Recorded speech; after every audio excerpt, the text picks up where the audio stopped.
کوئی بھی چیز تمہارے وہم و گمان میں بھی نہ ہو کہ کوئی اور بھی خدا ہے، کوئی اور بھی مالک ہے، کوئی اور بھی تمہیں نفع پہنچانے والا ہے، کوئی اور بھی تمہارا نقصان پہنچانے والا ہے۔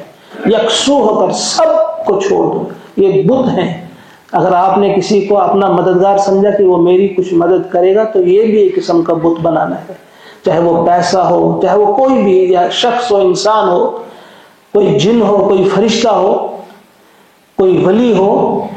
یکسو ہو کر تم اللہ کے بندے بنو، کوئی تمہارا دستگیر نہیں۔ ہم فلاں کو کچھ لوگ کہتے ہیں دستگیر، ہاتھ پکڑنے والا صرف اللہ ہے، کوئی تمہیں اولاد دینے والا نہیں ہے، اللہ۔ فرمایا اللہ کے ہو جاؤ، حنفاء للہ غیر مشرکین بھی، اس کے ساتھ شرک نہ کرتے ہوئے، اس کے ساتھ کسی کو شریک نہ ٹھہراتے ہوئے، خالص بس اللہ کے ہو جاؤ۔ وَمَن یشرک باللہ، اب ساتھ ہی فرمایا وَمَن یشرک باللہ، کتنی غلیظ اور گندی چیز ہے یہ۔